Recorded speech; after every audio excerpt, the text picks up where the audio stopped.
And welcome back to the Hot Lap. We're talking the Japanese Grand Prix, and I tell you what, my talking is way more excited than the actual Grand Prix itself, because it was kind of a bore fest, unless you were a Max Verstappen fan who gave a Max Verstappen masterclass, pretty much from qualifying to the end of the race. But there were bits that happened before it, interesting things to talk about, what on earth were McLaren thinking, oh dear, Lando, and more.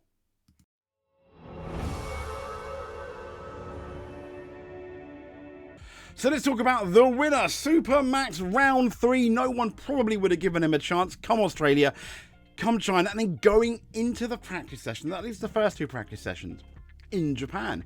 And then there was, I know we didn't have time to talk about it, but then there was that qualifying lap. Yeah, that qualifying lap. I mean, you've got Senna 88, Singapore, Hamilton, and then obviously a Monaco 88. I mean, this was one of those really pulling it out the bag. And then in the race, he never looked back. Yes, I think Max Verstappen, in the hands of that Red Bull car, I don't think it was the fourth or fifth fastest car. It was at least the second or third. He did make the difference today in that car. They still need to sort out that second car, though, poor Yuki Tsunoda, but we'll get into that in a bit as well. But yeah, Max Verstappen, sublime. When they came into the pits, yes, Lando did get very close to him, but then we'll talk about that as well. Not Max's fault whatsoever. Almost a pretty much flawless weekend there for Max.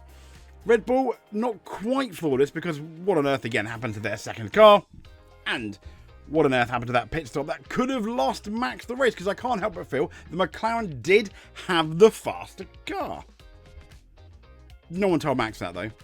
And it shows that in 2025, even more so maybe than 2024 and the years preceding it, clean air is king. Because I think had either of those McLarens got ahead, they would have slowly, 2-3 tenths a lap, pulled away from Max. So he did absorb a fair amount of pressure, but I don't think, not that McLaren gave him that much. I mean, I think I can count the laps of hardly any hands after the halfway point on how often they were in the DRS zone, which I think was pretty much zero for Max Verstappen. This was the result then. First, second, third, we had Max, and then a McLaren 2-3, a disappointing McLaren 2-3, because let's be honest, they didn't do anything, did they? They seemingly undercut with Oscar. I get it. They tried that. And Lando Norris, yeah, let's try to do the exact same with Max as we've been doing the whole race. And oh no, we finished second. Anyway, it is Oscar Piastri third, Lando Norris second, Charles Leclerc fourth, George Russell fifth, Kimi Antonelli in sixth, Hamilton seventh, Isaac Hadjar eighth, Alexander Albon in ninth, and Ollie Behrman securing the last points place. But after Ollie Behrman, if you want to look at the bottom 10, we've got Fernando Alonso just shy of, funny enough, his first points of the year. 12th is Yuki Tsunoda, 13th is Pierre Gasly, 14th, disappointing Carlos Sainz, 15th is Jack Doohan, 16th is Nico Hulkenberg, Liam Lawson in 17th, 18th is Esteban Ocon, 19th Gabriele Bortoletti, and last, he's back, Lance Stroll. I can't criticise him too much because he's had an absolute banger this season up until Japan. Yeah, dear. This is what I thought was quite funny. This is obviously a meme. The top six were the same top six as they were in qualifying, showing what a boring race. And it was really only 7th and 8th, Isaac Hadjar and Lewis Hamilton, who swapped around. But that was about it. And yeah, starting grid, finishing order. Oh dear. And also, 10 consecutive F1 seasons. Congratulations to the 10 club. Max Verstappen. Only 4 drivers have won a race in 10 consecutive seasons. Hamilton, Verstappen, Schumacher and Prost. And with, I think, Hamilton and Schumacher, I think that's 15 consecutive seasons. Senna won in 9 consecutive seasons. Obviously, until 1994, we all know why, sadly, that didn't happen. But I'm sure he definitely would have been in the 10 consecutive seasons. Now, let's talk about McLaren. Yes, they finished second and third. What on earth were they thinking? I mean, people thought, okay, swap Piastri or not. I didn't think that was going to happen.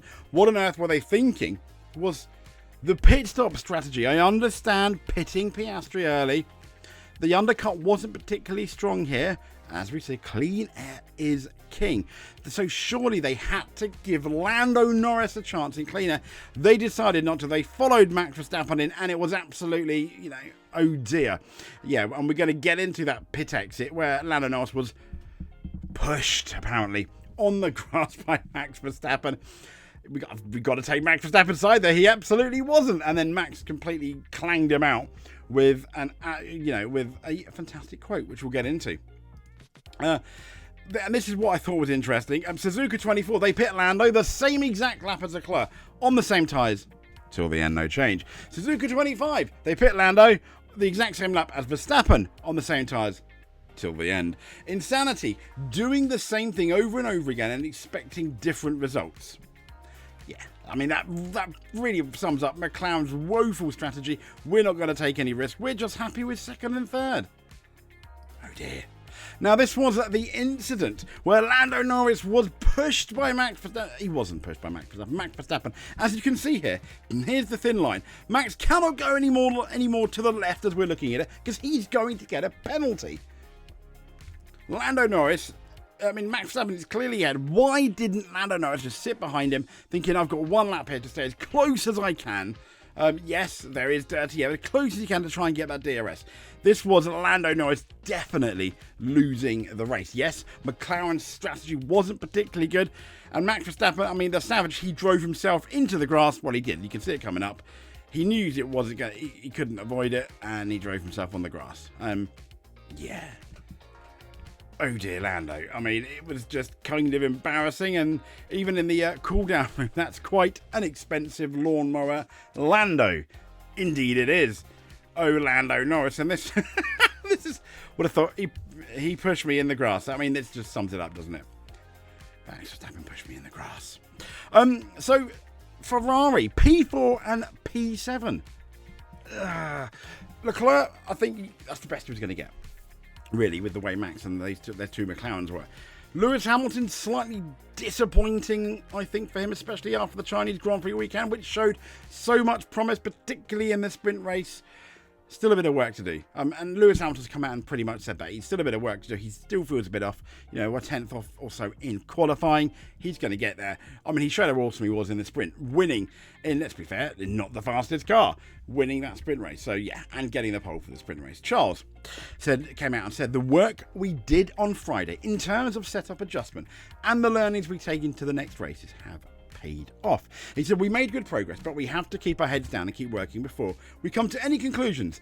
And he's leaving Suzuka with 18 points. Not particularly bad at all. Next up, Alexander Albon. What a start to the season this man has. Points finishes in the first 3 races. He finished P9 in Japan. It was P5 in Australia and P7 in China. At one point it was P4 in Australia, wasn't it? But then it was P5. I think Kimi Antonelli got reinstated. His penalty, I think, it got taken away.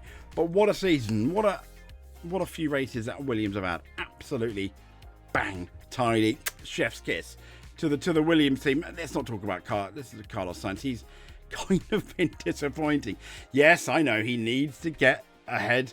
He wasn't particularly good on the brakes in Japan. He kept going off doing sneaky shortcuts. It's not Mario Kart, but he'll get there. I'm absolutely sure he'll get there. But this is the best performing Albon, I believe, we've ever seen. And he needed that push. He's had easy teammates up until now. Now he's got not so easy teammates. We all thought boss mode Carlos Sainz coming into Williams in 2025, and Alex Albon's handling it beautifully. I didn't get this. Yuki Tsunoda, disappointing race, let's be fair. He got out qualified by Lawson. He finished outside the points in a car that won the race. In arguably at least the second best car, maybe the third, but at least the second fastest car. And he said he wanted a podium. Points would have been nice. He did better than Lawson did in the first 2 races, albeit there's massive caveats for why Lawson didn't do particularly good. So 2 things can be right at once. Yuki maybe is a bit more promising than Liam Lawson in that car, but there's still issues with Red Bull's second car. And the third point being that car, it just shows again evidence that it's built around Max. But it's understandable why it is. I don't know why people are going, no, it's not. It is. If that's the fastest the car's going to be, they're going to point it towards Max. Now, I know Max is not particularly happy with it, but it's definitely built with a Max bias in compared to the other seat. It's fine. I mean, Ferrari did it for years with Michael Schumacher. So we got points.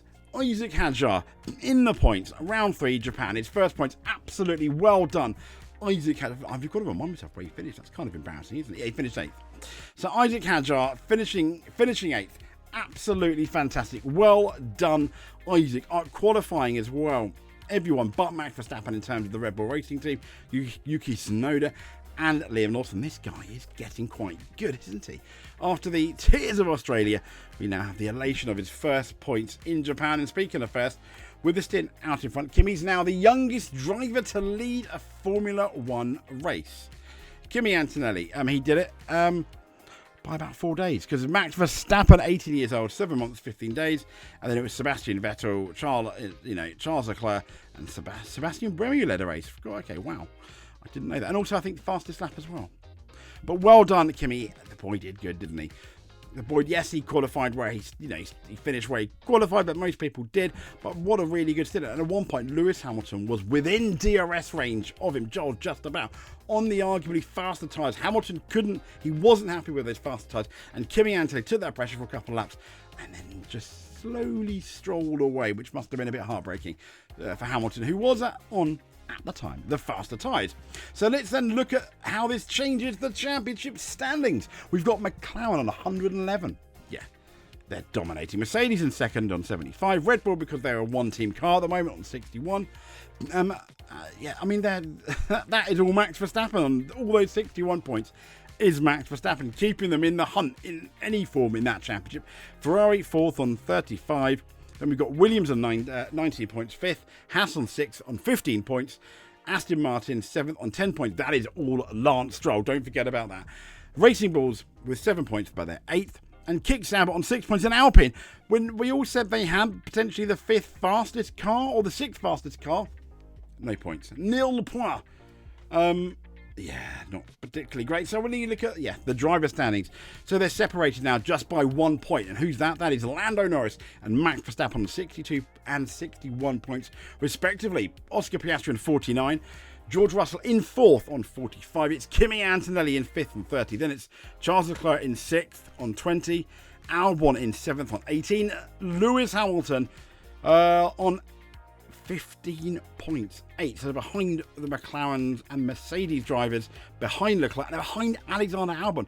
That needs to change, does it? But thankfully, Ocon is no longer the lead Ferrari in the championship, which he was, and strolled in the top 10 in 10th.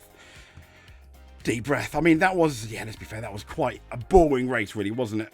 I'd like to forget about that, but it was an amazing race from Max Verstappen. So congratulations, Max Verstappen and the Red Bull team on a sublime race. And deep breath.